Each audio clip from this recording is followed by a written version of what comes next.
Aeg tiksub sinna jaanipäeva kanti, aga poliitikud veel vabadele päevadele ja võidupühale ei mõtle. Ja nii ka täna Keskerakond kogunes volikogule, et arutada tulevaste Riigikogu valimiste teemadel, aga mitte ainult, sest et ees ootab ju presidendi valimine ja sinnani on jäänud veel loetud kuud. Meil on president, keda Eesti inimesed toetavad. Ja tegelikult selleks, et presidendil oleks rahva toetuse mandaat, siis peavad olema korraldatud ka otsevalimised. Ja just sellepärast Keskerakond on vastava eelnõuga Riigikogus menetlusse andnud. Ja täna nii kaua, kui kehtiv kord, millal Riigikogu valib presidenti, poliitikud peaksid Eesti inimesi kuulda võtma.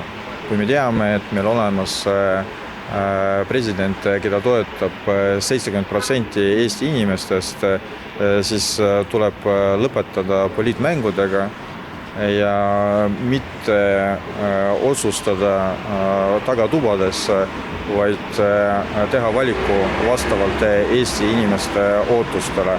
Ehk siis riigipeana peaks jätkama president Alar Karis. Valitsuserakonnad on seni rõhutanud eelkõige vajadust leida kandidaat, kes suudaks ühiskonda ühendada ning koguda võimalikult laiapõhjalise toetuse. Küsimus ei ole ainult inimeses, vaid ka selles, millist rolli presidendilt järgmise 5 aasta jooksul oodatakse.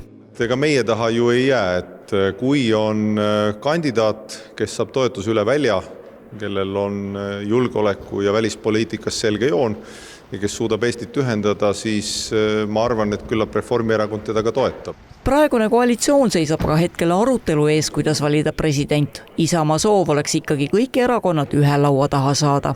Ja meie huvi on selles, et panustada sellisel moel, et parteipoliitilised mängud, mida praegu ka paraku Reformierakond on juba alustanud, seades koalitsiooninõukogu ülesandena valida ära endale sobiv president, et need parteipoliitilised mängud, ma arvan, ei ole kohased, et seda demokraatlikku legitiimsust tänasel valitsusel minu hinnangul ei ole.